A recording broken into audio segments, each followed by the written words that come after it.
Jackery is the most recognizable name in portable power stations. They've been around since 2012, they've sold over 3 million units, and if you ask most people to name a solar generator brand, Jackery is usually the first word out of their mouth.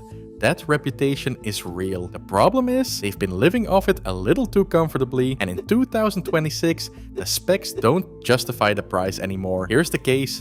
The Jackery Explorer 1000 V2 is their flagship mid-range unit, the one most buyers in this niche are looking at. It carries a listed price of $799 on Jackery's own website. Now, it does go on sale regularly, dropping to around $429 to $499 for most of 2026, and it hit $399 during Prime Day. But that $799 tag is what's sitting on the page when someone clicks through from a YouTube video or a Google search, and a lot of buyers don't realize that number is essentially fictional, a reference point designed to make the discount feel bigger than it is.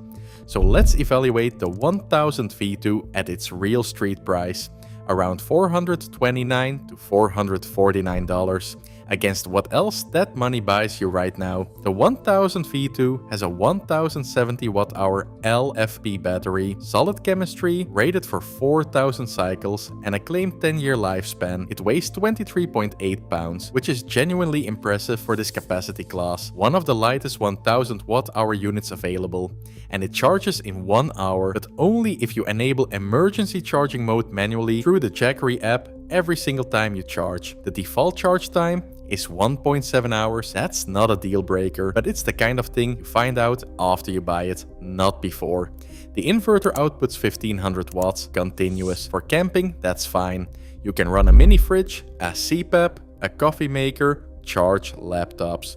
But it means it can't handle some appliances that are common in home backup scenarios. A standard microwave draws around 1000 watts and is fine, but a larger one or a window AC unit will trip it. At this price, the Anker Solix C1000 Gen 2 delivers 1800 watts continuous, 300 more watts for less money, or roughly the same money depending on when you catch a sale. That's the core of the overrated argument. At $429 to $449, the Jackery 1000 V2 gives you 1500 watts of output and 400 watts of maximum solar input.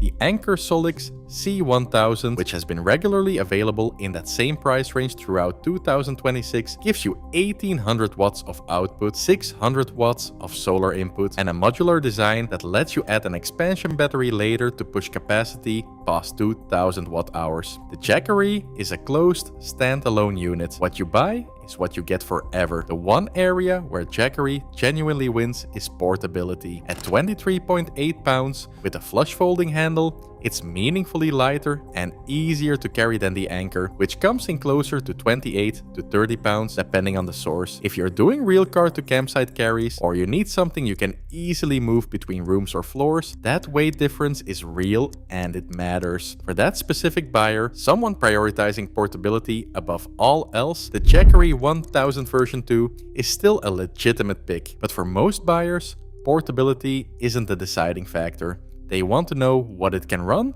and how fast it recharges. On both of those counts, the Jackery comes up short compared to what competitors offer at the same price.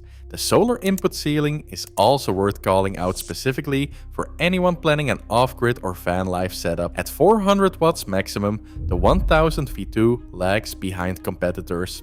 The Anker C1000 handles 600 watts. The Bluetooth AC180 at $499 handles 700 watts. If you're relying on solar panels as your primary charging method, Jackery ceiling limits how quickly you can recover, especially on partly cloudy days when you need every watt of input you can get. Now on customer service, because this matters more than most people think with a product you're buying for emergencies. Jackery's track record here is genuinely mixed. The BBB has documented complaints from 2025 and 2026 of units failing and customers being bounced around support for months, refund processes that drag on so long that buyers end up filing credit card disputes, and warranty claims on discontinued models getting denied entirely. On Trustpilot, one reviewer specifically said after dealing with Jackery's return process, buy through a reseller, or better yet, buy an Anker. That doesn't mean Jackery support is always a nightmare, Plenty of customers have had fine experiences, but given that this product is sold partly as emergency backup equipment, a support process that can take weeks to resolve a claim is a legitimate concern. Here's where I actually land. Jackery isn't a bad brand. The hardware on the Explorer 1000 version 2 is solid, the LFP battery is real, and the portability advantage is genuine. If the unit works as expected and you never need warranty support, it does what it says. The problem is the price. At $799 list, it's not close to worth it. Competitors offer more output, more solar input and expandability for less. At $429 to $449 on sale, it becomes a reasonable buy for a specific type of user, someone who moves their power station constantly and genuinely values the lighter weight above extra output wattage.